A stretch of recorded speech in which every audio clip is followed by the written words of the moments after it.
Muy buenas tardes, Dios les bendiga. Sea usted bienvenido a este tiempo en torno a la palabra de Dios. Hoy es miércoles 27 de octubre del 2021. Ya se nos acabó octubre, gracias a Dios. Y aquí estamos todos los miércoles, ya lo sabe, en Fundamentos de la Fe. Fundamentos de la Fe, estamos estudiando los atributos de Dios y si Dios lo permite, hoy vamos a estar examinando el último bloque de estos atributos, la ira y la misericordia de Dios. Y pues bueno, ya lo sabe, usted puede acompañarnos a través de esta transmisión, a través también de pues puede acompañarnos de manera presencial. Y hoy saludamos a toda la clase. ¿Cómo está, clase? Ya no cabemos. Amén. Ya no cabemos, ¿verdad? Ya después es el Estadio Azteca. No, amén. Sí. A ver, sí, el Estadio Azteca. Pues, bueno, yo tengo bueno, de hecho, familiares, que creo que su congregación o su pastor, desconozco las razones, ya es que ahorita están los cines, están rentando sus espacios de los cines. Entonces, están rentando. O sea, ellos se están congregando, obviamente durante un tiempo limitado, en un cine. Desconozco cuánto les cuesta, ya luego averiguaré, guiño, guiño, a ver cómo nos va con eso. Pero muy agradecidos, muy contentos con el Señor. Este ha sido un estudio, los atributos de Dios han sido un estudio, creo que muy, muy rico, muy abundante, abrumador en ocasiones. Trato de simplificarlo a veces porque créanme que a veces los tecnicismos y toda el bistec, el T-bone que nos comemos los miércoles a veces está pesadito, pero es muy sabroso, es muy, muy, muy sabroso. Y pues bueno, usted ya lo sabe, aquí nos encanta el estudio de la palabra de Dios, la coinonía que tenemos. Y pues bueno, regáleme unos segunditos, vamos a mandar nuestras ligas en un minutito. Saque su Biblia, ya sabe, hay con qué apuntar y prepárese porque ahorita viene lo bueno de lo bueno. A ver si Dios mediante hoy podemos terminar victoriosamente la lección número 3. Y lo que se viene, ahorita les platico con lo que se viene. Muy, muy, muy, muy bueno. ¿Cómo están ustedes por allá? Salude usted, sabe que puede, por ejemplo, hacer comentarios. Mi hermana Carla está llevando los puntos de la clase, las citas. Usted puede hacer comentarios, puede acompañarnos. Y recuerde que usted puede verlo aquí, en vivo, en Facebook Live, y lo puede ver después en YouTube. Esta semana me tardé tantito en subirlo, usted perdone, pero usted lo puede ver. Está en las series de reproducción, ahí las puede ver. Y pues bueno, puede ser usted bendecido, puede ser bendecida en ese espacio, ¿verdad? Y vamos a mandar a nuestros hermanos, a nuestras hermanas, amigos, amigas que nos acompañan en otras redes. WhatsApp principalmente, si usted desea recibirlo, escríbanos, mándenos algo por ahí para poder nosotros enviarle la liga de nuestro acceso. Y comparta también, échenos la mano, comparta con sus amigos y familiares si esta clase, si este estudio le bendice, pues adelante, es de gran, gran bendición. Sembramos nosotros la semilla y Dios hace el resto. Vamos a mandar por acá, ya está.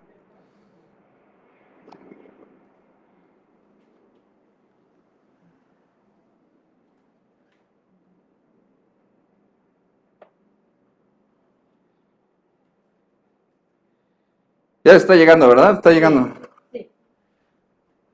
Que luego a veces, no sé si es mi internet, no sé si son mis datos, o a veces el Facebook que luego anda medio rebeldón. Sí, sí, le tengo que subir, ¿verdad? ¿Sí escucha bien? Ok, perfecto, ya está. Pues ya estamos compartiendo, ya estamos por ahí arribita, y pues vamos a ir a las Sagradas Escrituras.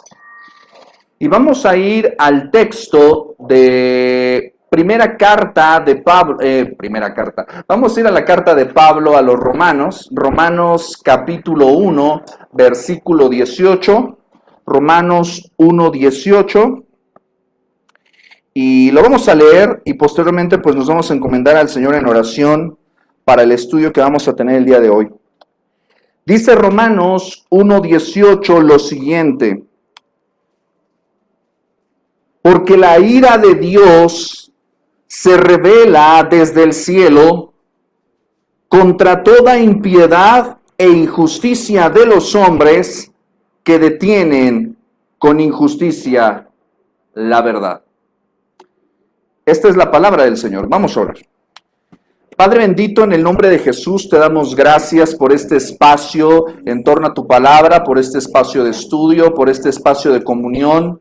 Te damos gracias, Señor, porque nos mantienes unidos en torno a tu palabra. Todo lo demás, Señor, es irrelevante, Señor. Lo más importante es tu palabra. Levantamos tu palabra y rogamos que ella sea escuchada, que ella, Señor, resuene, que las personas que no te conocen, te conozcan, no por el sembrador, sino por la semilla, Padre Santo. Rogamos hoy que glorifiques tu palabra, honres tu palabra, que guíes tu palabra por las sendas que tú conoces desde antes de la fundación del mundo, que seas, Señor, con la audiencia presente y que seas con la audiencia digital y que seas con aquellos que reproducirán esto, Señor, según tu voluntad. Que seas visto tú, que seas reconocido tú, que seas glorificado tú, no nosotros. A tu nombre damos la gloria, porque por ti estamos aquí, Señor. Muéstranos, Señor, en este momento que nos vamos a acercar a estos temas, que estamos pisando como cada miércoles terreno santo.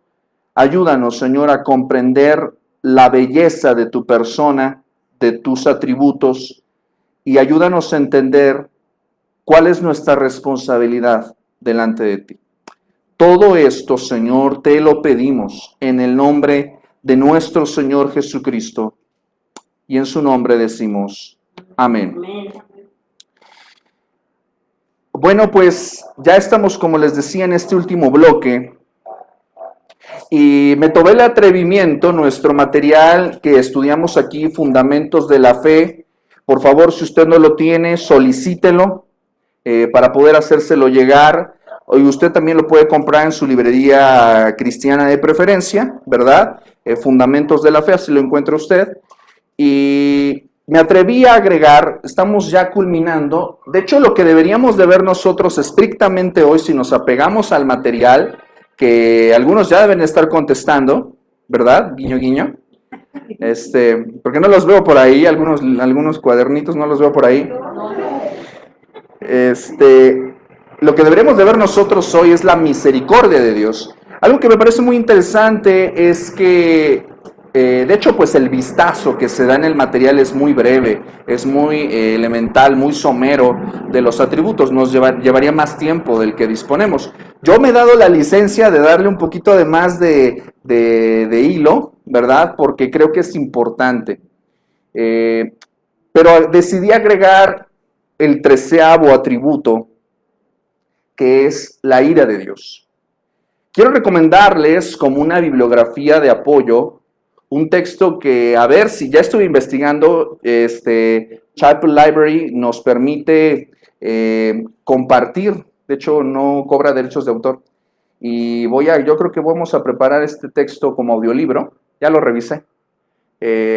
Los atributos de Dios, de Arthur W. Pink, está libre de derechos, lo podemos leer con libertad.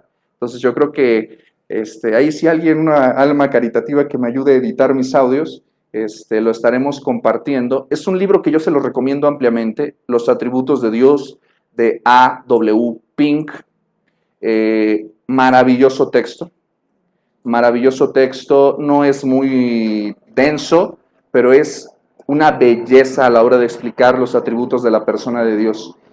Y el texto de Arthur W. Pink culmina, que más bien el penúltimo capítulo de su libro habla acerca de la ira de Dios. Y me parece fascinante porque a la hora de estudiar los atributos de Dios, la mayoría de las teologías sistemáticas no hablan de la ira de Dios.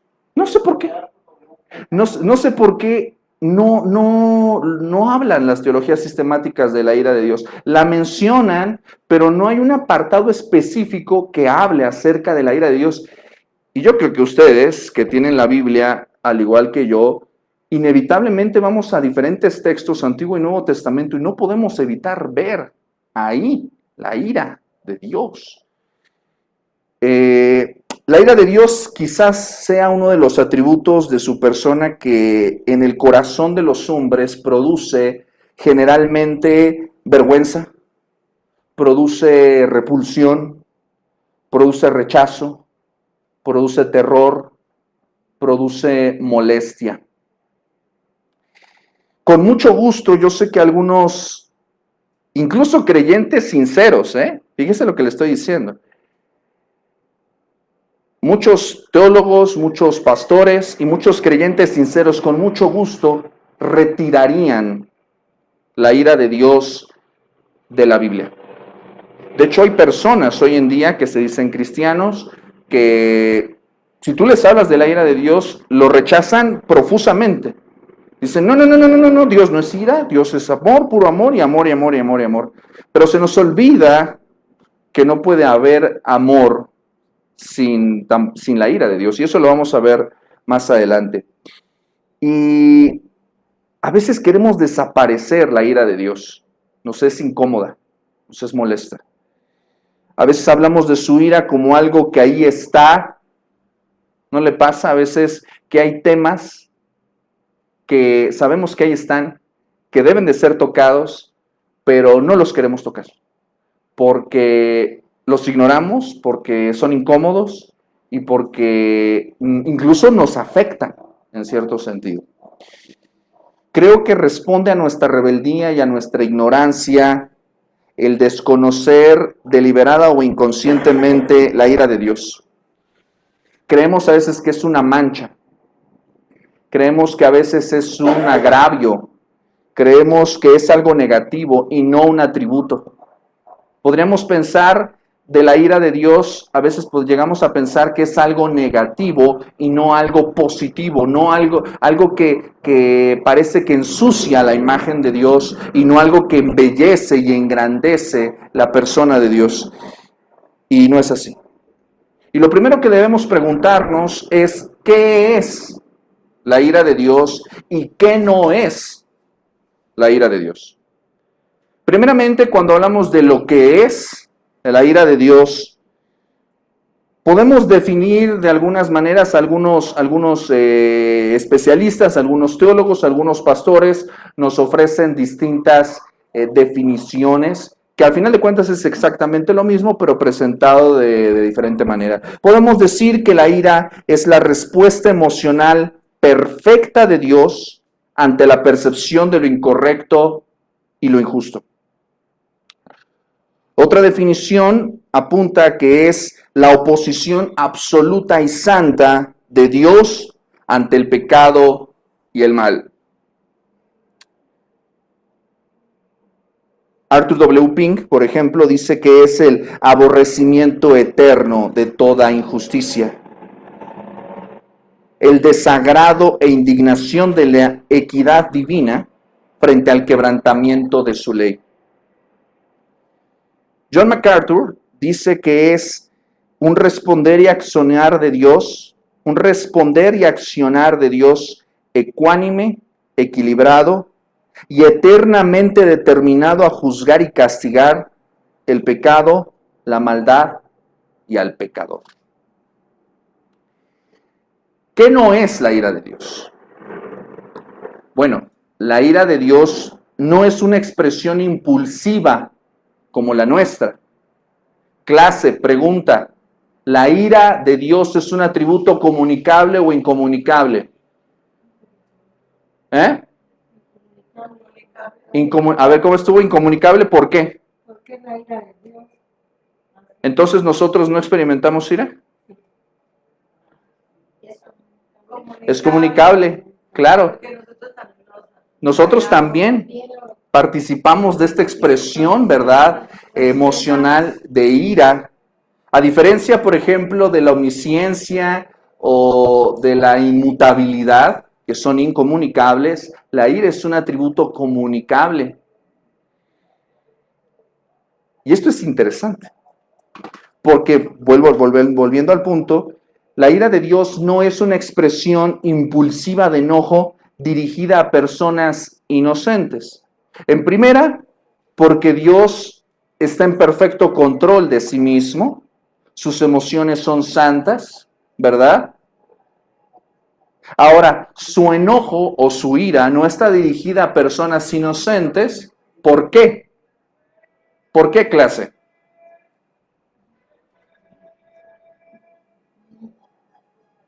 ¿Por acá? ¿Por qué su enojo no está dirigido a personas inocentes? Precisamente porque no han hecho una cosa fuera de los mandamientos, por decirlo. No. Porque ya los perdonó. Ah, inocente. Ajá. ¿Eh? Su ira es justa, ahorita lo vamos a ver eso también. Pues principalmente porque no hay personas inocentes. O sea, Dios no es injusto a la hora, o sea, el Señor cuando ejerce ira, no está ejerciendo ira sobre personas inocentes, y yo hago comillas, ¿por qué? Porque no hay personas inocentes.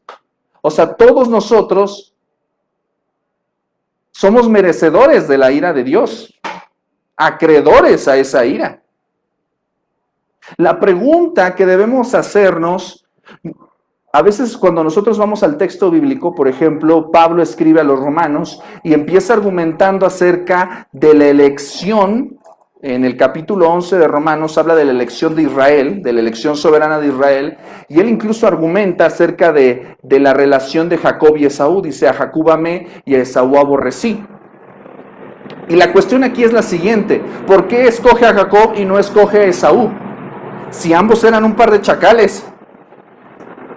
El problema no es por qué no ama a Esaú, sino por qué no ejerce ira sobre Jacob. Ninguno de los dos tenía absolutamente ninguna, no eran inocentes. No eran inocentes. Ahorita vamos a hablar de eso. La ira de Dios no es un desahogo irracional o incontrolable. Vuelvo a enfatizar esto, no es como usted y yo, no es el mismo tipo de ira. Me explico, aunque es una ira comunicable, pues nuestra ira no es perfecta, no es santa, no es justa, ¿verdad? Y ahorita voy a mencionar algo al respecto. Nosotros cuando nos airamos, prácticamente en un 99%, punto 99,99999, pecamos. Eso es ineludible. Dios no. En su ira jamás peca. Él siempre es equilibrado en su ira. No es irracional, tiene un fundamento. Su ira siempre tiene una razón de ser. No es incontrolable, siempre está sujeta a él mismo, ¿verdad? Él está en control de todas las cosas porque su ira es soberana. Ahorita vamos a hablar de eso. Y no es impulsiva porque no está basada en caprichos, sino está reglamentada por su ley, ¿verdad? Las escrituras son abundantes. Ahorita vamos a ir a la Biblia harto y tendido para que vea cómo está presente la ira en las escrituras. Pero al hablar acerca de la ira de Dios, debemos de decir que la ira de Dios, hemos visto varios atributos, acuérdese. ¿Hemos visto? ¿Qué atributos? ¿Nos están escuchando acá, eh? Eternidad. Eternidad, ok. Omnisciencia. Omnisciencia. Omnipresencia. Amor. Omnipotencia también. Justicia. Justicia, rectitud. ¿Qué más? ¿Verdad? Ok. ¿Qué otra cosa? Soberanía. Soberanía. ¿Qué más? Eternidad. Eternidad. ¿Todas nos faltan? No han mencionado una vital. Bueno, no está dentro del listado que ocupamos, pero forma parte. Inmutabilidad y santidad. ¿Qué pasó? Fue el primero. Fue el primero que vimos y de hecho es el más importante. Ok, cuando hablamos de la ira de Dios, su ira es santa. Recordemos que los atributos están entremezclados en sí mismos, ¿verdad? La ira de Dios es santa. La ira de Dios es soberana. La ira de Dios es justa. La ira de Dios es recta. incluso en su ira, es misericordioso.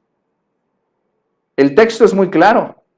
Es lento para la ira, tardo para la ira, grande en misericordia. Se dan cuenta que hay un equilibrio, una correlación. En su ira es inmutable. En su ira es inmutable. De hecho, incluso hay dos cosas por las que Dios interpone juramento. Incluso dice en la carta a los Hebreos, dice que juró en su furor. Solamente hay dos cosas en las que Dios interpone juramento y es cuando hace promesas y cuando decreta juicios. Entonces, si algo, incluso dice que juró en su furor, o sea, juró en su ira.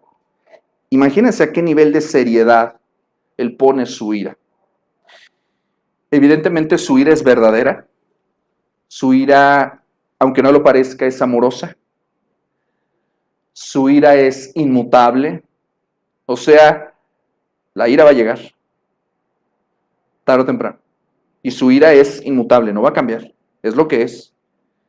¿Qué más podemos decir? Su ira es omnipotente, todo lo puede. Su ira es omnipresente, todos la van a sentir en algún momento.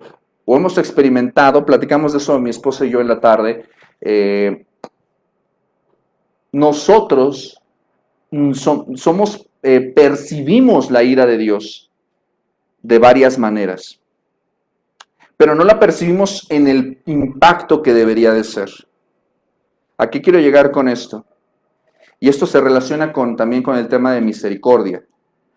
Existe un cuidado de Dios misericordioso. Este mundo sufre en una proporción muy chiquita por la ira de Dios.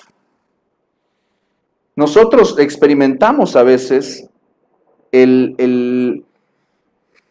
la bofetada santa de la ira de Dios, pero no en el impacto que debería de ser, porque hay un gruesísimo colchón de gracia y misericordia que impide que el impacto nos destroce por completo. La mano de Dios es pesada. El Señor Jesucristo, la obra de Cristo nos protege de una manera tan grande que no experimentamos la ira como debiéramos experimentarla. Eso es una cuestión tremenda. Es un concepto, la ira de Dios, fundamental en las Escrituras. Porque si nosotros quitamos la ira de Dios, Dios no es Dios. ¿Sabe por qué la ira es necesaria? Porque Dios es justo. ¿Y eso qué significa? Que también, o sea, nos apacha, pero también nos tiene que regañar. O sea, algo así, como que tiene que castigar. Claro, o sea, si se dan cuenta, la ira es una expresión en la cual vamos a decir que es el combustible y el carbón que enciende el tren, la locomotora de la justicia. Es la que le echa fuego, es la que le da potencia, es la que le da poder y velocidad. Imagínenselo como una máquina perfecta, la justicia y la santidad accionando, y la ira es ese carbón, es ese combustible, es ese fuego que va poniéndole cada vez más ardiente el asunto. La ira de Dios no es pusilánime, no es tibia, es ardiente. Tanto que el texto dice que Dios es fuego consumidor. ¿A qué me estoy refiriendo con esto? Si no hay ira, no hay Dios. ¿Por qué? Porque todos nosotros tenemos una perspectiva, o sea, Dios no sería Dios si no castigara el mal, si no juzgara la injusticia. ¿Me explico? No sería verdadero, no sería justo. Lo platicábamos en algún momento, o sea, el hecho, la eternidad, se nos olvidó también mencionar eso. Su ira también es eterna. Entonces, a lo que quiero llegar con esto es, cuando hablamos de la ira de Dios, estamos hablando en un terreno santo de la identidad de Dios. Dios está airado. por el mal. El mal no le es indiferente. ¿Y saben por qué es un atributo comunicable? Porque cuando tú experimentas ira, ¿por qué te llenas de ira? No estamos de acuerdo con que Porque hay algo que consideramos incorrecto, algo que consideramos injusto, algo que consideramos un agravio a nuestra persona, ¿verdad? Así, pero así sientes como se te sube aquí la bilis hasta acá, ¿verdad?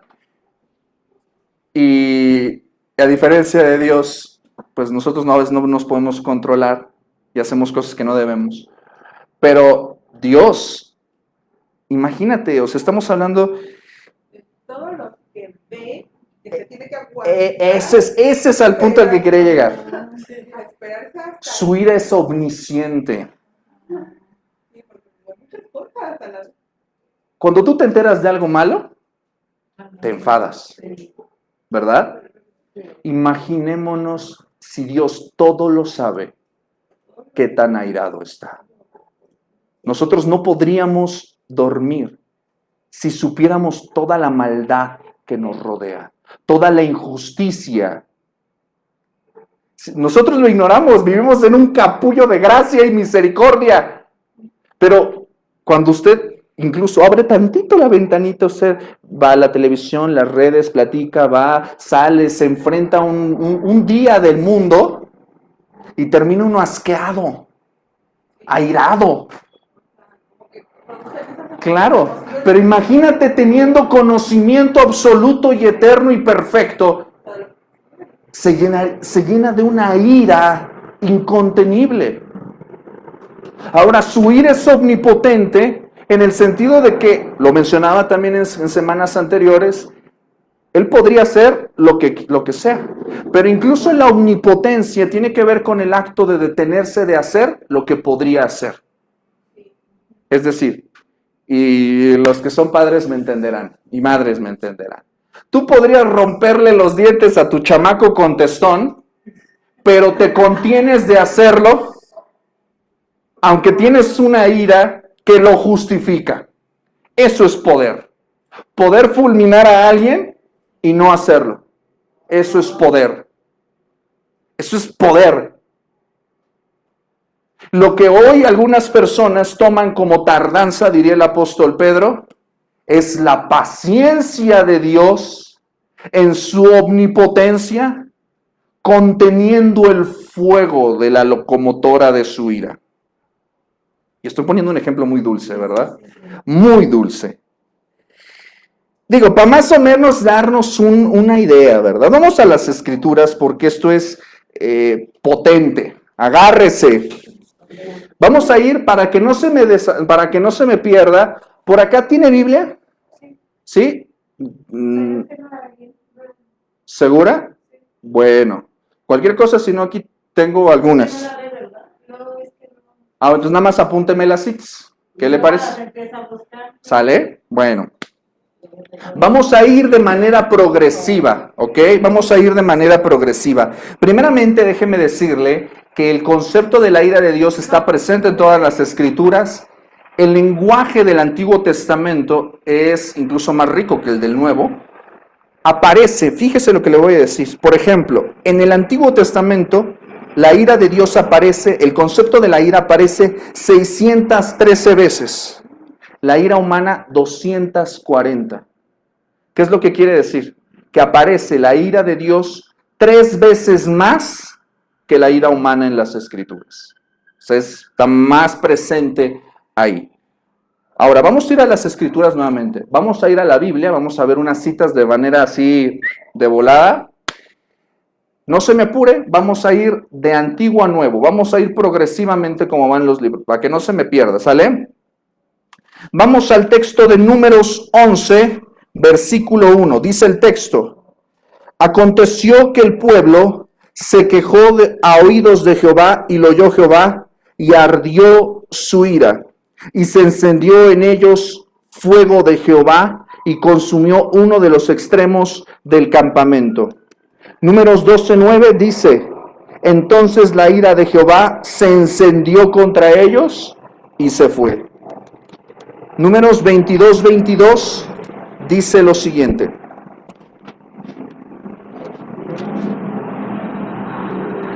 Y la ira de Dios se encendió porque él iba. Y el ángel de Jehová se puso en el camino por adversario suyo. Iba pues él montado sobre su asna y con él 2 criados suyos. Esto es en el contexto de la profecía de Balaam. Vamos a Deuteronomio capítulo 13. Deuteronomio 13, versículo 17. Dice el texto: y no se pegará a tu mano nada del anatema, para que Jehová se aparte del ardor de su ira, y tenga de ti misericordia, y tenga compasión de ti, y te multiplique, como lo juró a tus padres. ¿Notan ciertas palabras clave que están presentes en torno a la ira? Se encendió el fuego, ¿verdad? ¿Notan esta correlación siempre en torno a este concepto de la ira?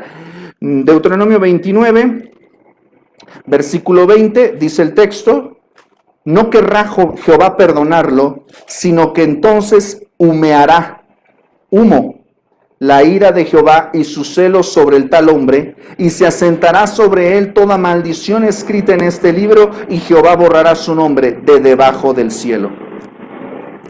Jueces 2, versículo 12. Dejaron a Jehová, el Dios de sus padres, que los había sacado de la tierra de Egipto, y fueron tras otros dioses, los dioses de los pueblos que estaban en sus alrededores, a los cuales adoraron y provocaron a ira a Jehová. Salmo 2, los salmos también hablan durísimo acerca de la ira de Dios. Y me salté muchos otros pasajes, porque está harto y tendido. Salmo 2, versículo 5, dice: luego hablará a ellos en su furor y los turbará con su ira. Más adelante en el mismo Salmo, versículo 12, honrad al Hijo para que no se enoje y perezcáis en el camino, pues se inflama de pronto su ira. Bienaventurados todos los que en él confían. Salmo 7:11, aprendas este versículo de memoria. Dios es juez justo y está airado contra el impío todos los días. Este es versículo clave para memorizar. Dios está airado. Esta creencia necia, ignorante, es que Dios ama al pecador, pero aborrece el pecado. No, Dios está airado contra el pecador. Dios tiene un problema serio contra el pecador. Las Escrituras dicen que sin Cristo somos enemigos de Dios y estamos apartados de Él. El que no ama a Cristo, dice Pablo, sea anatema. El Señor no se anda con medias tintas. O estás o no estás. Vamos a continuar. Salmo 34:16. Dice el texto: la ira de Jehová contra los que hacen mal, para cortar de la tierra la memoria de ellos. Salmo 90, versículo 7.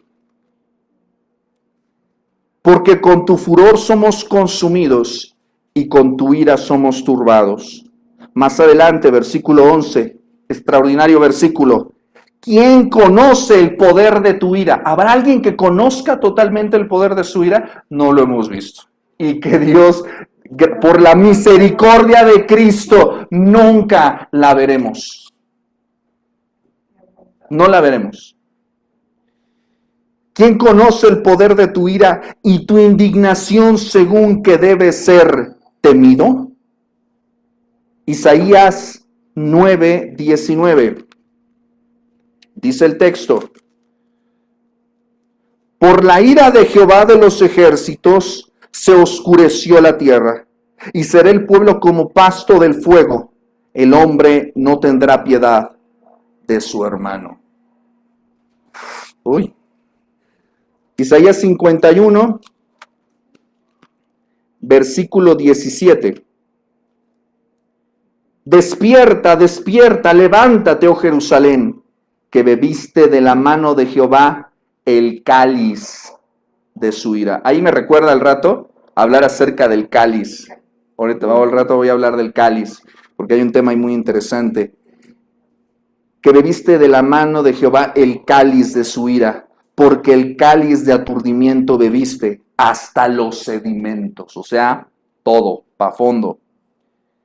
Jeremías 10:10.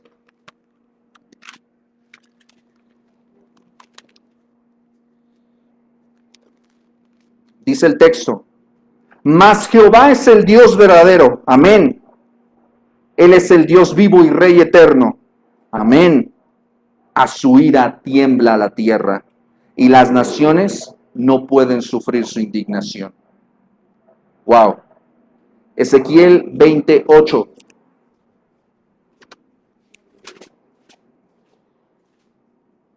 Está el Señor hablando aquí. Dice, mas ellos se rebelaron contra mí y no quisieron obedecerme. No echó de sí cada uno las abominaciones de delante de sus ojos, ni dejaron los ídolos de Egipto. Y dije que derramaría mi ira sobre ellos. Siempre hay un elemento verbal, derramar. Lo va a encontrar muy constantemente. Derramar, como si fuera un líquido. ¿Se da cuenta? Como si cubriera, ¿verdad? Siempre habla de derramar, de encender. Ahorita vamos a hablar acerca de eso. La Biblia tiene figuras verbales que son claves para entender esto. ¿Ok? Vamos por favor a Daniel 9:16. Literalmente vamos así como va la Biblia, 9:16 dice el texto. Está orando Daniel, intercediendo por el pueblo que es cautivo, porque él ya sabe, se ha dado cuenta en el discernimiento de Dios que le ha dado a Daniel, y él se da cuenta que ya se cumplieron los 70 años de la cautividad babilónica, y él empieza a orar intercediendo por su pueblo, y parte de esta oración dice lo siguiente: oh Señor, conforme a todos tus actos de justicia, apártese ahora tu ira y tu furor de sobre tu ciudad Jerusalén, tu santo monte, porque a causa de nuestros pecados y por la maldad de nuestros padres, observe el referente, nuestros pecados, nuestros padres, Jerusalén y tu pueblo son el oprobio de todos en derredor nuestro. Oseas capítulo 5 versículo 10. Oseas 5:10 dice: los príncipes de Judá fueron como los que traspasan los linderos. Derramaré sobre ellos como agua mi ira. Nuevamente, derramar. Profeta Nahum, capítulo 1, versículo 6. Ahí no se me pierda, no se me pierda. Nahum 1:6. ¿Qué texto también importante? Dice, ¿quién permanecerá delante de su ira? ¿Y quién quedará en pie en el ardor de su enojo? Su ira se derrama como fuego, y por él se hienden las peñas. Wow. Sofonías, capítulo 1, versículo 15.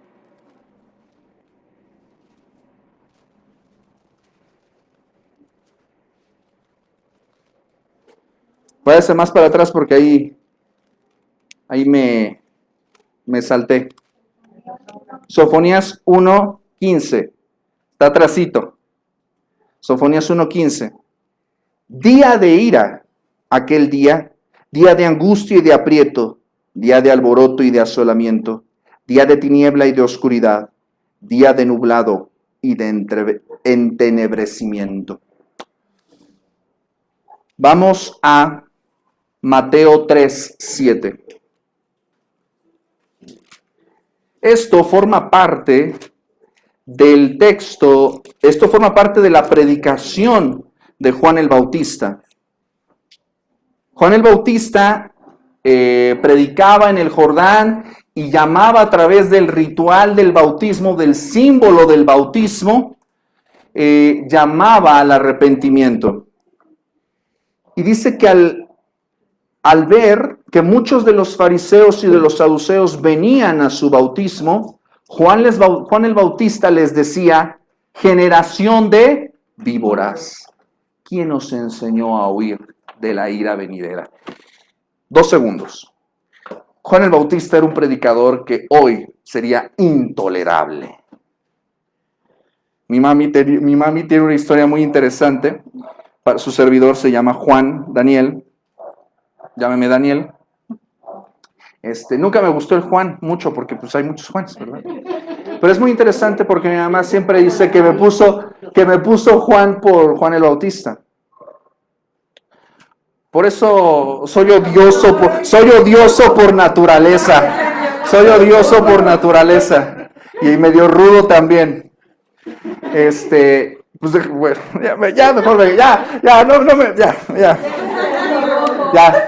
ya, sí, porque también si no sabe encender la mía. No, ya. Pero es muy interesante porque Juan el Bautista era un predicador rudo, era un predicador que contrapunteaba el pecado en su generación, en su tiempo. Era un hombre, en palabras del Señor Jesús, el hombre más grande nacido de mujer. Un hombre valiente, un hombre que no tenía un concepto alto de sí mismo, tanto que incluso dijo, no soy yo digno de desatar las correas de su calzado. Él no andaba celando puestos, él incluso dijo, ¿eres tú el Cristo? Adelante. O sea, él no andaba rivalizando, intentando rivalizar, porque muchos de los discípulos de Juan se fueron con Cristo. Y él no tenía ningún problema. ¿Por qué? Porque sabía que estaban siguiendo lo verdadero. ¡Qué hombre! ¡Qué hombre! Era un hombre grande. Era un hombre grande, grande. Y Juan, que no tenía pelos en la lengua, chiste. Juan, que no tenía pelos en la lengua, cuando vienen, el ritual del bautismo, el ritual no salva, el bautismo no salva. Tenían que estar verdaderamente arrepentidos para participar de esto. Entonces, cuando vienen los fariseos y los saduceos a participar del bautismo, este hombre que no se andaba con chiquitas, les da sopa y seco, porque ellos querían participar del ritual externo sin tener arrepentimiento. Por eso les dice, generación de víboras. Ustedes le corren no porque tengan temor, sino porque nada más quieren quedar bien con los hombres. Se quieren bautizar, pero no porque estén arrepentidos, sino porque quieren justicia externa. Por eso les dice, ¿quién les enseñó a huir de la ira venidera? Ustedes se refugian y corren como las víboras, para no ser chamuscadas. No, si mi tocayo era rudo, por eso lo descabezaron. Herodías, exactamente. La novia, amante, esposa, concubina, no sé cómo llamarle, de Herodes, que pues era la mujer de su hermano. Entonces, sopas. Desde aquellos entonces, confrontar tiene un precio caro. En fin, un texto clave también de la salvación es Juan 3:16. Pero si usted lee el capítulo completo de Juan, vamos a Juan 3:36. La Biblia me encanta. Cuando tú abres la Biblia y te pones a buscar versículo por versículo, salen cosas que son increíbles. Fíjense, vamos a leer el 16. Juan 3:16 dice, porque de tal manera amó Dios al mundo, que ha dado a su Hijo unigénito, para que todo aquel que en él cree no se pierda, mas tenga vida eterna. Hasta ahí decimos todos amén. Pero, dice, porque no envió Dios a su Hijo al mundo para condenar al mundo, sino para que el mundo sea salvo por él. El que en él cree no es condenado, pero el que no cree ya ha sido condenado porque no ha creído en el nombre del unigénito Hijo de Dios. 19. Esta es la condenación, 2 puntos, que la luz vino al mundo y los hombres amaron más las tinieblas que la luz, porque sus obras eran malas. Porque todo aquel que hace lo malo aborrece la luz y no viene a la luz. ¿Para qué? Para que sus obras no sean reprendidas. ¿A quién le gusta que se lo regañen, verdad? Más, está estableciendo un contraste, más el que practica la verdad viene a la luz. ¿Para qué? Para que sea manifiesto que sus obras son hechas en Dios. Vamos más adelante. Vamos al versículo 31. El que de arriba viene es sobre todos. El que es de la tierra es terrenal y cosas terrenales habla. El que viene del cielo es sobre todos. ¿Qué versículo? Y lo que vio y oyó, eso testifica, y nadie recibe su testimonio. Qué tremendo. El que recibe su testimonio, este atestigua que Dios es veraz. Porque el que Dios envió, las palabras de Dios habla, pues Dios no da el Espíritu por medida. El Padre ama al Hijo y todas las cosas ha entregado en su mano. ¿Se dan cuenta que todo esto lo hemos visto en semanas anteriores? 36, ahí está el versículo que quería hablar. El que cree en el Hijo tiene vida eterna, pero el que rehúsa creer en el Hijo no verá la vida, sino que la ira de Dios está sobre él.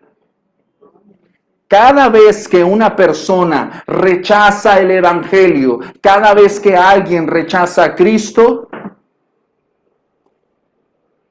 la ira de Dios está sobre él. Es un asunto serio. Es un asunto serio. Es un asunto serio. Romanos 1:18 lo acabamos de leer. Pablo dice que la ira de Dios se revela desde el cielo. Se revela desde el cielo. Esto es muy interesante porque nosotros no conocemos la ira por nosotros mismos. La conocemos porque se revela. La palabra revelación significa quitar el velo, mostrar algo que estaba oculto. De hecho, hay un libro de las Escrituras que se llama Revelaciones, que es Apocalipsis. De hecho, Apocalipsis es la expresión griega que significa revelaciones. Entonces, luego a veces cuando andan diciendo, es que es apocalíptico, ay, nada más hablan porque tienen boca. O sea, porque tienen boca, no saben de lo que están hablando. Pero bueno, es tema para otra charla. Pero a lo que voy es, dice que la ira de Dios se revela desde el cielo. ¿Por qué? Porque Dios es el que nos revela su ira a través de la palabra. Romanos 2:5. Hay un texto de Pablo. Pablo, de hecho, es uno de los autores en el Nuevo Testamento que más reivindica la verdad de la ira de Dios. 18 veces en sus cartas él refiere acerca de la ira de Dios. Y él dice en Romanos 2:5, de hecho, en Romanos habla mucho de la ira. Romanos 2:5 dice, pero por tu dureza y por tu corazón no arrepentido, atesoras para ti mismo ira para el día de la ira y de la revelación del justo juicio de Dios. Esta es una reprimenda para el hombre y la mujer moral, que cree que por el hecho de que no comete pecados groseros, porque no mata, no roba, no viola, ya está del otro lado. No, por nuestra buena conducta, no. Estamos rechazando la justicia de Cristo, tratando nosotros por nuestra justicia. Rechazamos el don de Dios. Por eso dice, por tu dureza y por tu incredulidad. Atesoras para ti ira para el día de la ira. Más adelante, Romanos 2:8, dice el texto, pero ira y enojo a los que son contenciosos y no obedecen a la verdad, sino que obedecen a la injusticia. Más adelante, Romanos 5:9, mucho más, estando ya justificados en su sangre, por él, es decir, por Cristo, seremos salvos de la ira. Clase, pregunta. Esta es una pregunta soteriológica, es una pregunta que tiene relación con la salvación. ¿De qué somos salvos? de la ira de Dios. Hace algunos años yo hice esta clase en un grupo de jóvenes cristianos. No me pudieron responder esto. ¿Del infierno? ¿Del pecado? ¿De Satanás? No. Somos librados del yugo del pecado, somos librados de la esclavitud de Satanás, somos librados también del juicio que será desatado contra el mundo. Pero lo interesante de todo esto es que nosotros somos librados en la salvación. ¿De qué cree que somos salvados? De Dios mismo, de su ira. Somos salvados de la ira de Dios. Esto es a veces creo que rebajamos la salvación a un nivel muy llano. Decimos, somos salvos del pecado. El pecado es un asunto serio, muy serio. Esto también habla en Apocalipsis, ¿verdad? Ahorita vamos para allá, reina. Ahorita vamos para allá. Ahorita vamos para allá. Si Apocalipsis le tira duro, vamos para allá. Romanos 9:22. Dice el texto. ¿Y qué si Dios, queriendo mostrar su ira y hacer notorio su poder, escuche esto, soportó con mucha paciencia los vasos de ira preparados para destrucción? Estoy hablando de la soberanía de Dios y también de la omnipotencia. Dice, Dios ha soportado, queriendo, en su paciencia, dice, queriendo mostrar su ira y hacer notorio su poder, su omnipotencia, soportó con mucha paciencia los vasos de ira preparados para destrucción. Creo que, lo mencioné hace unos segundos, nada más lo voy a traer nuevamente. Hay personas, dicho los especialistas en neurociencias y psicología, dicen que hay dos tipos de ira en el hombre. Una ira implosiva y una ira explosiva. La ira explosiva es la persona que le grita a la cajera porque no le cambia su cheque en una quincena. Muy justificado, ¿verdad? Sí, ¿no? La ira implosiva es la persona que se guarda durante 20 años esa ira y un día asesina a todo el banco. ¿A qué me estoy refiriendo? La ira implosiva. La ira explosiva es aquella persona que está ahí, explotando no se lo guarda, lo saca. Pero la ira implosiva es la que va conteniendo, conteniendo, conteniendo, conteniendo, conteniendo, conteniendo, y un día, ¡boom! Hay muchas personas que explotan de esa manera. Aguas con el enojo, aguas con la ira, porque es peligrosa, es fuego. Y el fuego sirve para cosas buenas, pero a veces te puede quemar.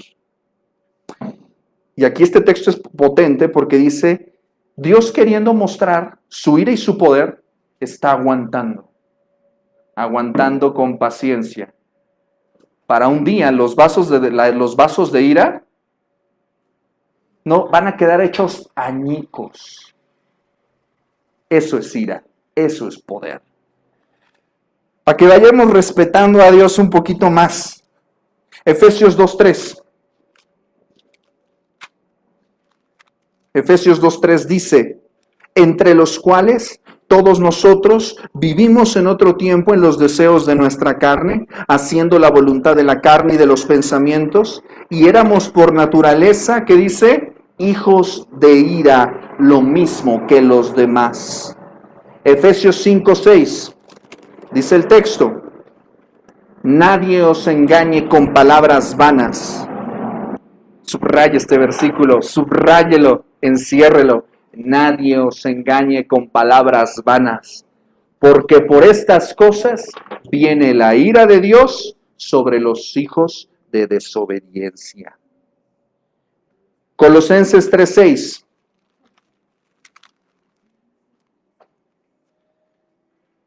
Voy a leer desde el 5. Haced pues morir lo terrenal en vosotros, fornicación, impureza, pasiones desordenadas, malos deseos y avaricia, que es idolatría, cosas por las cuales la ira de Dios viene sobre, jamás vamos a ver que viene de, siempre dice sobre. ¿Por qué? Porque ¿de dónde viene? Del cielo.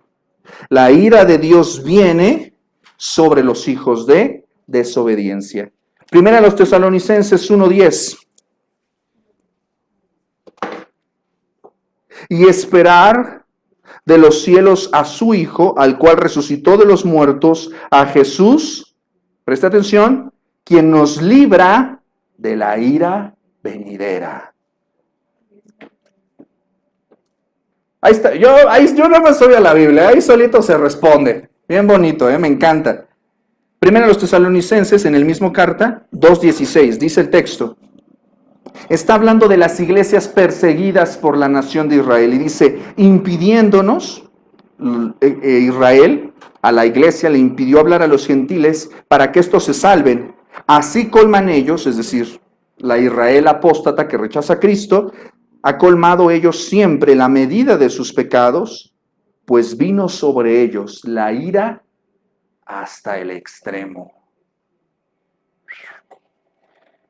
Más adelante, en la misma carta, Tesalonicenses 5:9, dice el texto, qué belleza de versículo. Porque no nos ha puesto Dios para ira, sino para alcanzar salvación por medio de nuestro Señor Jesucristo. Diga amén a eso. Qué potente. Esto es para nosotros. Esto es para que, eso sí es para que lo ponga ahí en la cocina. No, el de la bendición de Jehová es la que enriquece. No ponga eso. Que Dios no nos ha puesto a usted y a mí para ira, sino para alcanzar salvación. Hay un himno maravilloso que se llama Alcancé salvación. Y luego se los voy a compartir ese himno muy bonito.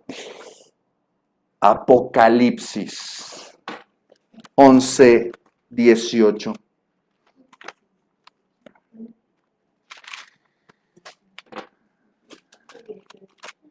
Dice el texto.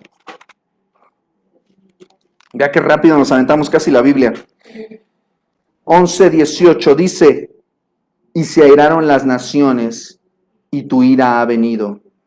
Y el tiempo de juzgar a los muertos y de dar el galardón a tus siervos los profetas, a los santos y a los que temen tu nombre, a los pequeños y a los grandes, y de destruir a los que destruyen la tierra. ¡Wow! A mí me encanta. Me encanta porque ahí vemos que Dios le va a dar a cada quien lo que le corresponde. Apocalipsis 14:10, dice el texto. Él también, hablando acerca de la bestia, beberá. Voy a leer desde el 9. Dice, el tercer ángel lo siguió, diciendo a gran voz, si alguno adora a la bestia y a su imagen y recibe la marca de su frente o en su mano, él también beberá del vino de la ira de Dios, que ha sido vaciado puro en el cáliz de su ira, y será atormentado con fuego y azufre delante de los santos ángeles y del Cordero. Déjame echarme agüita porque ya está potente esto. Está potente. Apocalipsis 15:1. Vi en el cielo otra señal grande y admirable, 7 ángeles que tenían las 7 plagas postreras, porque en ellas se consumaba la ira de Dios. Apocalipsis 16:1. Oí una gran voz que decía desde el templo a los 7 ángeles, ¿y qué? Derramad sobre la tierra las 7 copas de la ira de Dios. Nuevamente vemos los verbos sobre, derramar, ¿verdad? Cáliz, vino, ¿verdad? Hay una figura ahí muy interesante. Apocalipsis 16:19. Con eso vamos a dejarlo hasta ahí. Y la gran ciudad fue dividida en 3 partes, y las ciudades de las naciones cayeron. y la gran Babilonia vino en memoria delante de Dios, para darle el cáliz del vino del ardor de su ira. Dejémoslo ahí tantito. ¿Qué les pedí que me recordaran hace ratito? El cáliz. ¿Qué es un cáliz? Es una copa, ¿ok? Es un recipiente, ¿verdad? Es un vaso, es una copa, ¿ok? ¿Para qué sirve eso? Pues para contener algo, ¿verdad? ¿Qué es lo que se supone que lleva este cáliz? Sangre de Cristo. Ahí vamos a llegar a ese punto. Vamos a ver, en lo que hemos leído, hemos visto estos elementos verbales hablando acerca de derramar, ¿verdad? Como si fuera algo que pues te empapa, ¿verdad? Que te moja, que te cubre completamente. Sobre, ¿verdad? Hemos visto también se encendió el fuego, el ardor, habla de algo ardiente. Creo que una de las cosas que más me impresionan cuando hablamos de la ira de Dios, que nos podría llevar más tiempo del que disponemos, es la perspectiva de Cristo acerca de la ira de Dios. El Señor Jesucristo en su humanidad, en el huerto de Getsemaní, recordemos que el Señor Jesucristo comparte dos naturalezas perfectas y completas, la naturaleza humana y la naturaleza divina, lo que en teología se conoce como la unión hipostática. Esto es importante porque en el huerto de Getsemaní el Señor está en agonía y hace una petición. Padre, si es posible, pase de mí esta copa, pero que no se haga lo que yo quiero, sino lo que tú, que se haga tu voluntad, no la mía. El Señor Jesucristo, en su mente divina, sabe lo que es ese cáliz, lo que es esa copa y lo que contiene. De hecho, también le dice a Jacobo y a Juan, cuando le piden que se siente a su derecha y a su izquierda, le dice, ¿ustedes pueden beber del cáliz que yo voy a beber? Esto es importante porque son figuras vitales y reflexionaba sobre eso, platicaba con mi esposa eso en la tarde porque es abrumador. Si alguien conoce en su naturaleza divina, porque compartía la gloria con el Padre, de en qué consiste la ira de Dios, es Cristo. El Hijo conoce la ira de Dios. Él sabía lo que estaba ahí. Por eso en su calidad humana, Él dice, no. Él no quiere. Ahora, hablamos también de otra figura. Hablamos de otra figura muy importante de la no se preocupe. Yo dije, déjenlos que pase. También hay la golondrina y el mosco hallará casa. No pasa nada. Que esté fresco, porque luego aquí nos acaloramos un poquito. No pasa nada, al rato me divierto matándolos. Ahí Ahora, a lo que quiero llegar es a esto. Hablamos también de otra figura. El cáliz, pero también otra cosa, ¿vimos qué? El vino. Ok, el vino. Cuando nosotros pensamos en la copa de la ira de Dios, ¿usted qué se imagina? Yo, desde hace muchos años, siempre he tenido la torpeza en mi imaginación. No sé si usted comparte esa misma imagen conmigo. Cuando habla de la copa de la ira, uno piensa en algo líquido, uno piensa en algo hirviente, en algo muy hirviente, incluso que como brebaje de bruja, de estos que echan así como vapor, así, así que incluso hasta, perdóname la expresión, asqueroso, o sea, algo ahí como viscoso, no sé. Es mi imaginación, no quiere decir, no estoy hablando, ahora sí que eso no estoy diciendo, es mi imaginación, así como yo lo imagino.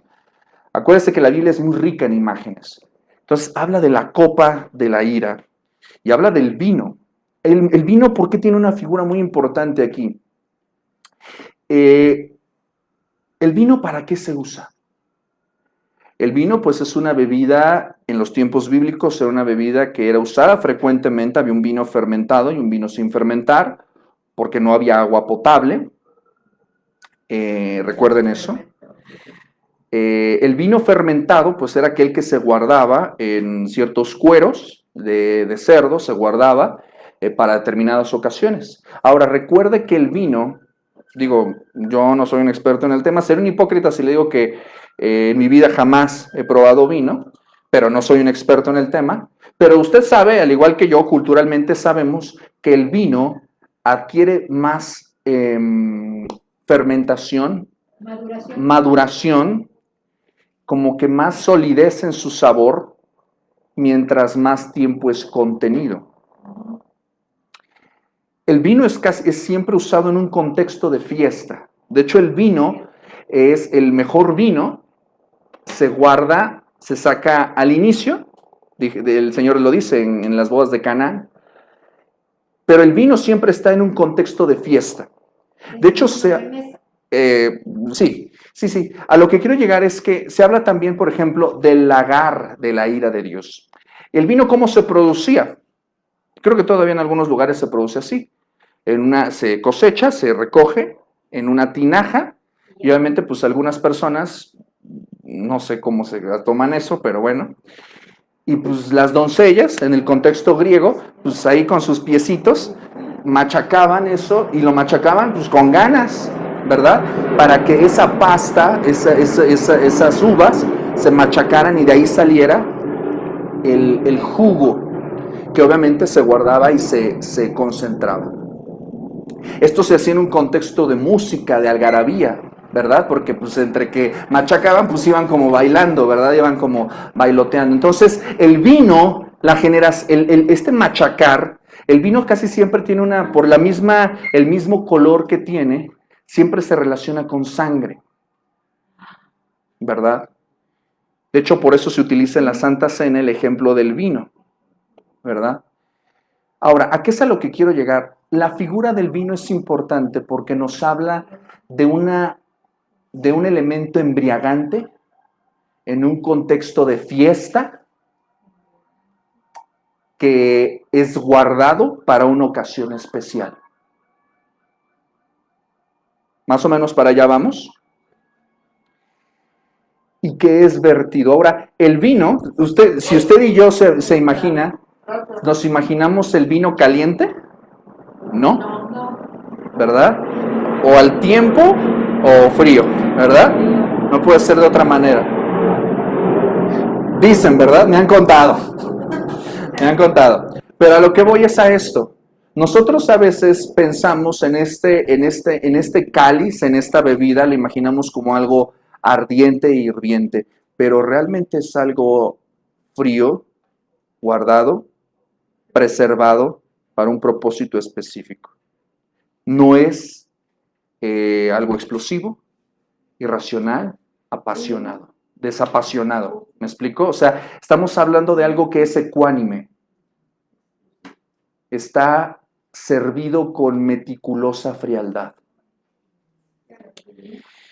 Ahora, es una bebida embriagante. Es decir, que causa cierto placer y desinhibición cuando uno la ingiere. De hecho, Pablo utiliza la figura y dice, embriagaos del espíritu, pero habla acerca de no embriagarse con vino, sino embriagaos del espíritu, ¿verdad? Sed llenos del espíritu, ¿verdad? Pero habla de esta llenura del espíritu y no que satisfagas tus deseos carnales. ¿Por qué dice esto? Porque obviamente la ira es embriagadora. La ira es embriagadora. Si usted se toma tantito, se puede embriagar y puede querer más. Puede querer más. La ira es embriagadora. Una vez que uno la prueba, se puede ir de lleno. Esto es una figura muy interesante, el vino, porque uno pensaría que el Señor se deleitaría en tomar esa copa, que es una copa justa, santa. Es una copa de algo que ya estaba preparado para reivindicar y glorificar la gloria de Dios. Pero algo que me conmueve tanto es que Cristo en los 4 evangelios rechaza. Dice, humanamente dice, si es posible, pase de mí esta copa. Si es posible. Pero si no, si es necesario para la salvación y para la gloria de tu nombre, lo voy a tomar. ¿Por qué es importante este versículo, mis amados? Porque el Señor no se deleita en la ira. ¿Sí me estoy explicando? Uh-huh. Si no hubiera hecho el sacrificio, Cristo se hubiera derramado inmediatamente la ira de Dios. Cuando dice ahí, si lo hubiera rechazado y la rechazo, sí y no. Ahora, existe en este panorama, hay 2 lecturas que nosotros podemos hacer de Jesucristo hombre. La lectura de la soberanía de Dios y la lectura de la responsabilidad humana. Cristo es 100% Dios, pero también fue 100% hombre, aunque sin pecado. Llevó una vida perfecta como hombre. Y tuvo que nacer de mujer y nacer bajo la ley. Esto es importante y esto es necesario para la salvación. Ahora, eso no podía ser. O sea, el Señor como hombre perfecto tiene la posibilidad de elegir. Es responsable, pero en esa elección Él rinde su elección a la soberanía de Dios.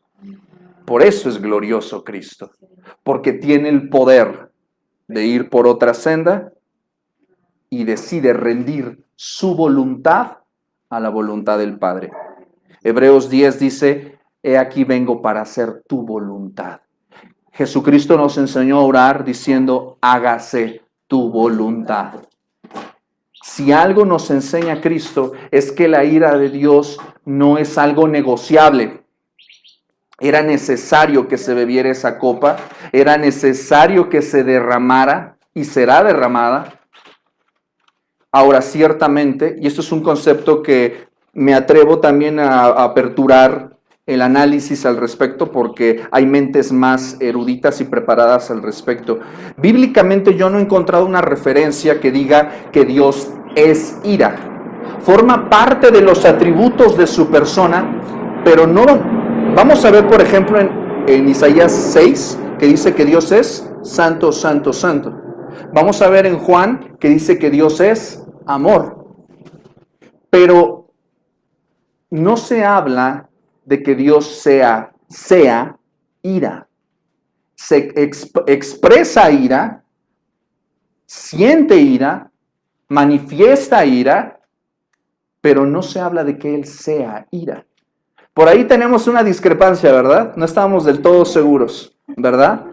Porque obviamente mi esposa comenta al respecto. No, bueno, yo sí creo que Dios es ira. ¿Por qué? Forma parte de, claro. Ahora, estoy abierto porque no lo sé todo, ¿verdad? Estoy abierto a eso. Pero si algo me maravilla es que Él no se deleita en la ira. La ira es vuelvo al punto, es una respuesta a la oposición, a la maldad, pero no se deleita en la ira. ¿Quién se deleita en la ira? La ira es algo desagradable. Humanamente hablando, ¿me explicó? Porque nos lleva a pecar. Pero la ira en Dios es una respuesta ante la maldad, pero Él no se deleita en esa respuesta. Es necesaria, es justa, engrandece su persona, porque Dios no sería Dios si no estuviera irado contra el pecado. Dios no sería Dios si estuviera complacido con la maldad. Dios no sería Dios si no juzgara y no va a juzgar como lo ha hecho y como lo está haciendo. Ahora, hay diferentes tipos de ira. Hay una ira, 5 tipos de ira nos habla la Escritura. La primera es la ira eterna, la ira que se expresa en el infierno. Si Dios no tiene ira, entonces no hay infierno y por lo tanto tampoco habría cielo. Porque si no hay castigo para la maldad, pues entonces tampoco hay recompensa para la justicia. Simple y sencillo. Otra manifestación de la ira de Dios es a través de la ira escatológica. Es decir, de la ira que nos es revelada para los tiempos futuros en el último y gran día del Señor. Se nos habla también de la ira de cataclismo. ¿Dónde vemos esa ira manifestada en las Escrituras? Lo vemos, por ejemplo, en el diluvio. Lo vemos, por ejemplo, en la destrucción de las ciudades del valle, de Sodoma y Gomorra, ¿verdad? Y lo veremos en algún momento, como cuando dice el apóstol Pedro, que los elementos serán destruidos por medio de fuego. La cuarta, la ira de consecuencias. Gálatas nos dice que todo lo que el hombre siembre, eso segará. Muchas veces lo que nosotros experimentamos difícil o manifiesto en nuestra vida es una expresión mesurada y menor de la ira de Dios. Pero no es una ira del infierno, no es una ira condenatoria, sino es una ira por las consecuencias de nuestro pecado. Israel, que experimentó por su idolatría, una ira de consecuencias. Fue llevado cautivo 70 años y experimentó una ira de consecuencias. Sembró ira, cosechó las consecuencias de esa ira. Quinta y última, y me parece creo que la ira más aterradora, de la que nos habla Romanos capítulo 1, la ira de abandono. ¿Qué es lo que dice Pablo a los romanos? Que como ellos no quisieron tener en cuenta a Dios, Dios los entregó a sus deseos desordenados, a su desenfreno. Es decir, ustedes no se quieren sujetar a mi ley, no, ¿está bien? Hagan lo que quieran. Los entrega, dice, los entregó. Los entregó completamente. Creo que no hay nada más terrorífico que el hecho que Dios diga, haz lo que quieras. Creo que es terrorífico, ¿no? Cuando alguien nos dice, haz lo que quieras, ¿sabes que la vas a pagar caro? La vas a pagar caro. Creo que la revelación más gráfica de la ira y el odio santos contra el pecado se encuentra en el derramamiento de juicio divino sobre la persona de su Hijo Jesús en la cruz del Calvario. El salmista dice que en la cruz la justicia y la paz se besaron. Es ahí en la cruz de Cristo donde la justicia es posible y donde la paz es posible. Ahí en la persona de Cristo se juzgó el pecado, se justificó al pecador, porque Cristo es nuestro sustituto. Nosotros debíamos experimentar muerte. Por eso siempre alguien tuvo que morir. El animalito, el cordero, siempre hubo alguien que tenía que derramar sangre. Las pieles que cubrieron a Adán y Eva son esos sustitutos primogenios de que alguien tenía que morir. Son sombras, diría Hebreos, de lo que habría de venir. Pero llega Cristo y una sola vez y para siempre, nuestro sustituto y su sangre nos libran para siempre de la ira de Dios. ¿Por qué podemos experimentar gracia y misericordia? Porque ya se satisfizo la justicia y la ira en la cruz sobre Cristo. Tenemos que decir amén a eso. Tenemos que decir amén a eso. ¿Por qué debemos reflexionar acerca de la ira de Dios? Para tener un concepto más serio del pecado. No nos debería de sorprender que el mundo tenga un concepto ligero del pecado. El hombre espiritual no puede reconocer las cosas de Dios, diría Pablo a los Corintios.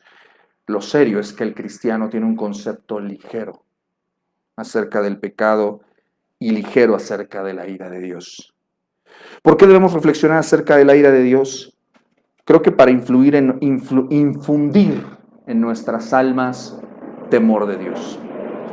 Wesley decía a sus discípulos que enviaba a predicar, los enviaba y les decía, cuando regresaba les preguntaba, ¿alguien se convirtió? ¿Alguien se ofendió? Dependiendo de su respuesta, él les decía si estaban capacitados para predicar o no. ¿Por qué? Porque el verdadero evangelio produce dos cosas, aceptación o rechazo. Se convierten o por el evangelio del amor o por el evangelio del terror. Y sé que suena feo, pero uno no puede comprender las buenas noticias si no conoce las malas noticias. El infierno es real. La ira de Dios es real y es ardiente y debe de ser digno Dios de ser temido. Por esa razón, la cristiandad está como está, el mundo está como está, porque nuestro concepto de la ira de Dios es bajo. El concepto de nosotros es muy alto y el concepto que tienen de Dios es muy bajo. El de nosotros es alto y el de Dios es muy bajo. Pero cuando vamos a los atributos de Dios, nuestro concepto de Dios se vuelve más alto y el nuestro se vuelve más bajo. Por eso los púlpitos deben de predicar eso. Tenemos un evangelio antropocéntrico que se centra en el hombre, pero el hombre no es importante.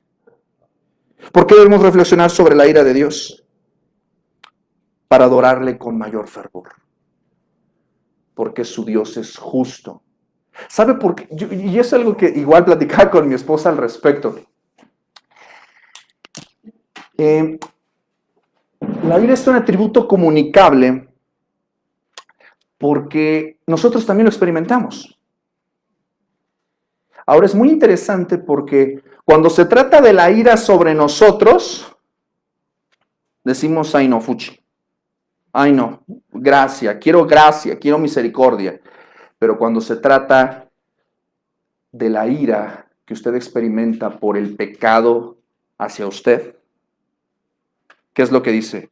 Señor, manifiesta ira sobre aquellos, ira sobre estos, ira sobre aquellos. ¿Por qué? Porque también nosotros experimentamos este ardor, este enojo. Es asqueante la forma en la que a veces somos agraviados por el pecado, pero también nosotros agraviamos a otros con nuestros pecados. Nosotros queremos ser librados de la ira, pero nos encantaría a veces ver ira sobre otras personas, porque así somos, ¿verdad? Romanos 12 dice, no os venguéis vosotros mismos, sino dejad lugar a la ira de Dios, porque escrito está, mía es la venganza, yo daré el pago, dice el Señor. La ira, cuando se trata de nosotros, siempre queremos que sea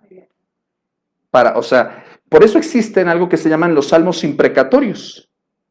Salmos en los cuales el salmista, en determinados contextos, decía, Dios de las venganzas, pégale, destrúyelos, fulmínalos, achichárralos, que se tropiecen con una cáscara de banana.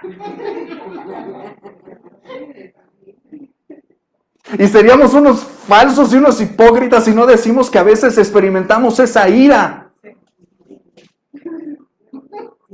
Ahora, aguas, porque ahí es donde debe entrar esta cuestión. Pablo escribe a los Efesios y dice, airaos, pero no pequéis. Y ahí es donde entra el desafío. ¿Cómo en el nombre de Jesús puedo experimentar ira sin pecar? Cuando tenemos un concepto correcto de la ira. Es decir, cuando la ira se trata de mi gloria, detente. Si tú vas a enfocar tu ira para combatir tu pecado, esa ira es santa. Cuando la ira que tú experimentes es, me aborrezco, como diría Pablo. Soy un hombre miserable porque lo que quiero hacer no lo hago. Cuando se trate de mirar tu pecado y tu inmundicia, ahí sí siente toda la ira santa. Cuando se trate del pecado de tu prójimo, deja que Dios ponga las cosas en su lugar. Y me encanta porque el ejemplo claro, el mayor ejemplo lo tenemos en Jesucristo. Porque Él, ¿cómo manejó la ira? En oración. O sea, él no estaba preparándose para recibir esa ira. Se preparó en oración, con lágrimas, en debilidad, en soledad, escupido, destrozado, herido, humillado. y Él no respondió con ira. Esa es una de las cosas que más nos debe inspirar para sentir odio santo, pero por nuestro pecado. Deberemos de sentir odio santo por lo que Dios odia, pero también que ese odio nos lleve, ese odio santo, no a odiar a nuestro prójimo, sino a predicar con más vehemencia el Evangelio. Y no solamente a predicarlo, sino a vivirlo y aplicarlo con más vehemencia, con ese combustible santo de la ira. Señor, hazme más santo. Señor, hazme más consagrado. Señor, que yo muera más a mi pecado. Eso sería ira santa. Eso nos llevaría a pensar de nosotros en un estado más bajo y a Dios en un estado más alto. Wow. La ira nos pone en una perspectiva muy choncha. Rapidito para que ya terminemos este tema. Necesitamos la ira de Dios, porque hay mucha maldad en el mundo, en los hombres, en la iglesia, en nosotros mismos. Necesitamos, como diría Jeremías, todavía necesitamos que nos toque el carbón encendido del altar, que nos achicharre. Todavía necesitamos que la ira de Dios arda en nuestros corazones de una manera que tengamos las rodillitas temblando para ir al Señor y decir, Señor, perdónanos. Y no para solamente decir perdónanos como baratija, sino para vivir de una manera santa, para que te dé terror pecar. Ay, mis amados, una de las cosas que quisiera llevarlos es que, ¿y por qué quiero cerrar con la misericordia? Porque tú no puedes entender la misericordia si no entiendes primero la ira. Hasta que tú no ves el fuego, no ves la nube, no puedes hasta que tú... Platicaba con mi esposa al respecto el 7 de septiembre, porque veíamos pues, ese día que tembló, ¿verdad? Todo oscuro, se va la luz, está lloviznando, se pone todo oscuro, y uno dice, ¿qué va a pasar? Uno no lo sabe. Gracias a Dios todos estamos bien, ¿no?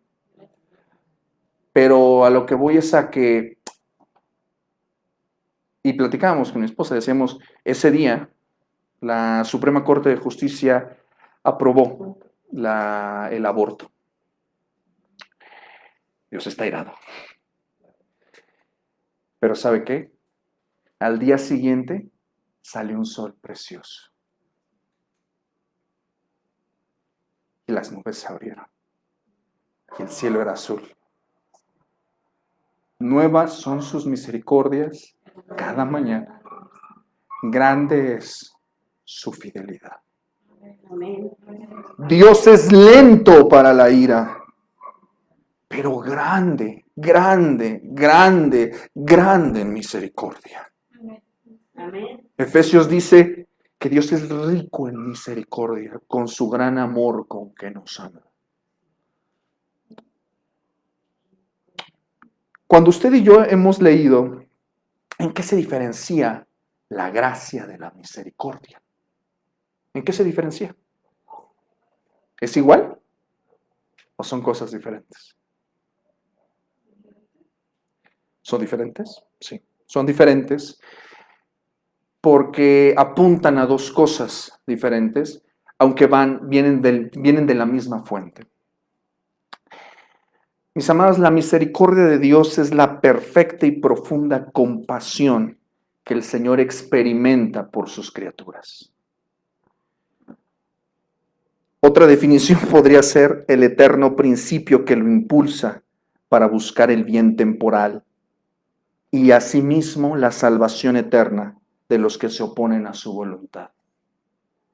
Si un rey en su territorio percibe que su enemigo se mete a su territorio y se oculta, él no le envía provisiones y no le reparte agua a sus soldados. Él va y lo fulmina y lo saca. Dios no es así. Él tiene misericordia de sus enemigos. Pudiendo destruir, salva. Para entender la misericordia hay que tener claro un principio de un atributo que no tocamos, pero que está presente, que es la benignidad del Señor, la bondad de Dios. Es decir, Dios es bueno. Amén. Dios es bueno. Su ira es buena, su soberanía es buena, todo lo que Él hace es bueno. Apunta a algo bueno, es decir, benigno, para bien, para el bien de su nombre y para el bien de sus criaturas. Dios jamás hace cosas buscando nuestro mal. Él no es autor del pecado, Él no es cómplice con el mal. Muy importante tener eso presente. Dice el teólogo James Farr, y ahorita voy a explicar esto. La gracia de Dios es la benevolencia hacia los culpables. La misericordia es su benevolencia hacia los miserables. Así como su paciencia es su benevolencia en no castigar inmediatamente. La sabiduría es la benevolencia guiada por su omnisciencia para conseguir los mejores fines para nuestro bien y para su gloria. Es decir, la misericordia de Dios se expresa de tres maneras. Hay una misericordia general, una misericordia especial y una misericordia soberana. La misericordia general es la que experimentan toda la creación, todas las criaturas. El Señor dice que hace salir su sol sobre malos y buenos, sobre justos e injustos, sobre todos. Él es misericordioso. La misericordia especial es aquella en la que el Señor expresa particular favor sobre determinado aspecto. Es decir, usted antes de venir a Cristo gozó misericordia. En todo su caminar antes de llegar a Cristo, ahora lo puede ver con claridad, puede ver la mano de misericordia, levantándole del fango, dándole pan, sanando, cuidando, sin ninguna mínima razón, aunque usted y yo éramos enemigos y aborrecedores y totalmente ajenos a Dios y a sus promesas. La misericordia soberana es la misericordia en la cual Dios ejerce salvación a quien quiere y como quiere. Es decir, ¿Dios está obligado a dar misericordia? No. El Señor le dice a Moisés, tendré misericordia del que yo tenga misericordia. Y lo vuelve a repetir Pablo en Romanos 11. Tendré misericordia del que tendré misericordia. Es decir, yo no estoy obligado a salvar a nadie. Yo no estoy obligado a tener misericordia de nadie. Y cuando lo hago es porque quiero y porque tengo un propósito para mi gloria y para el bien de esa persona. Vamos a hacerlo de una manera más sencilla. La gracia es el acto donde recibimos lo que no merecemos. La misericordia es el acto donde no recibimos lo que sí merecemos. ¿Sí me cachó? Para hacerlo más sencillo, la gracia es cuando usted no recibe, cuando usted recibe lo que no merece, lo que no se ganó. La misericordia es cuando usted no recibe lo que sí se merece y lo que sí se ganó. Por eso dice que por su misericordia no hemos sido consumidos. Por eso siempre va a haber relacionada, encadenada, la ira y la misericordia. Porque solamente la ira puede hacer necesaria para salvar la misericordia. La misericordia de Dios es temporal. Y usted dirá, ¿perdón? Pero el texto dice que su misericordia es para siempre. Dios no deja aguas para que no se lo chamaquen. Dios no deja de ser misericordioso en su carácter, pero sí en su ejecución. Es decir, hay momentos en los que Dios ejerce misericordia y ya. Y ya. ¿Me explico? Dios no deja de ser misericordioso en su carácter, pero hay momentos en los cuales Dios ejerce misericordia. Cuando Dios le permite a Moisés, por afrentar su testimonio y golpear la roca, le dice, no vas a entrar, Moisés, a la tierra prometida. Pero súbete al monte. La vas a ver. No vas a entrar, pero la vas a ver. Eso es misericordia. David experimenta gracia y misericordia. Gracia porque recibe lo que no merece y misericordia porque no recibe lo que sí se merecía. Lo que sí se merecía.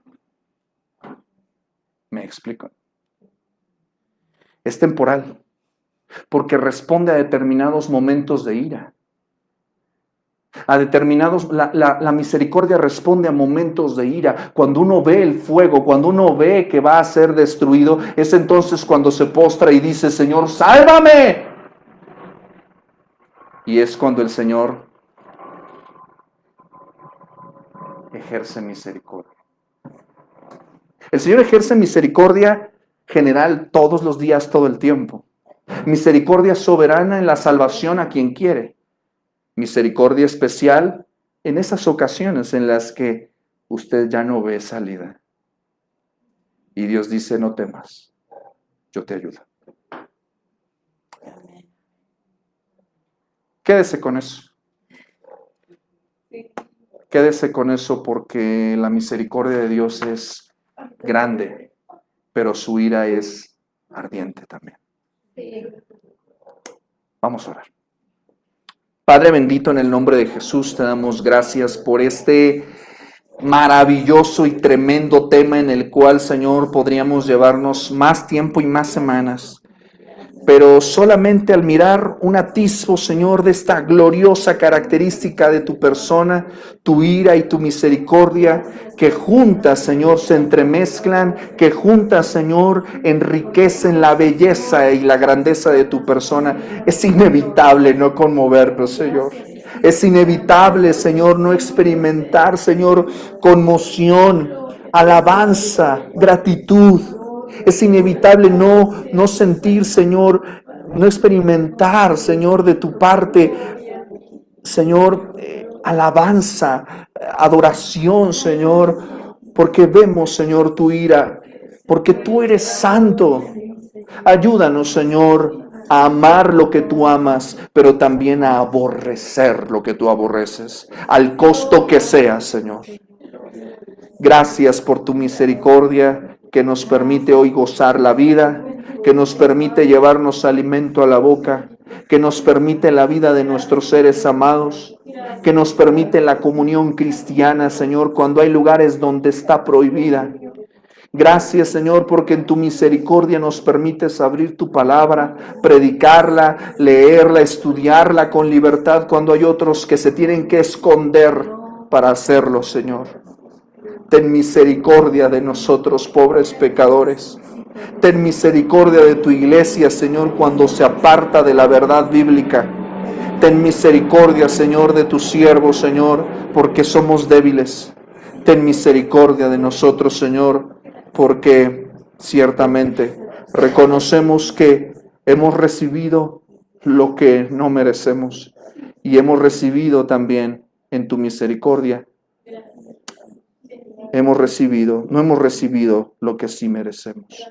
Bendice tu palabra y que eche fruto en nuestros corazones, Señor, en este tiempo. Te alabamos y te bendecimos en el nombre de Jesús. Amén. Amén.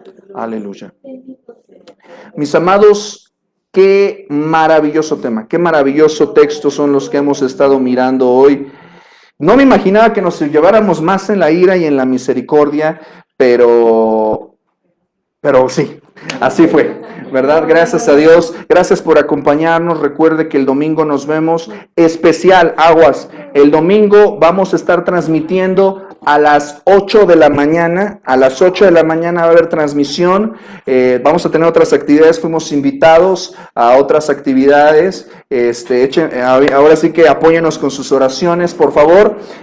Vamos a estar bendiciendo también a unos hermanos que nos pidieron apoyo. Y pues vamos a estar por única ocasión ahorita a las 8 de la mañana. Así que si usted no puede estar presente a las 8 porque pues, no se quiere parar tan temprano en domingo, ¿verdad? Pues lo puede ver después en la transmisión o en YouTube, lo puede ver más tarde. La próxima semana, acabamos de concluir ya los atributos de Dios, la lección 3. Vamos a ver la próxima semana la persona de Cristo, la persona de Cristo. Vamos a ir a ver la esencia de la cristología, la persona, y en el siguiente lección la obra de Cristo. Así que se viene bueno.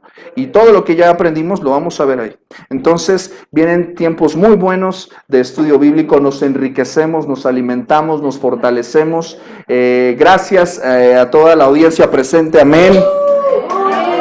Gracias a Dios, ya no cabemos, a ver qué pasa después, ¿verdad? Y también usted que nos está acompañando, comparte el texto, comparte la clase yo sé que está largo, ¿verdad? 1:40, ¿verdad? Pero se avienta las novelas, se avienta las películas, se avienta otras cosas más largas y no le da pesar, ¿verdad? Entonces, disfrute este tiempo de estudio como nosotros lo disfrutamos. Tenga usted una excelente semana, Dios le bendiga, cuídese mucho y recuerde, a Dios sea la gloria. Hasta pronto.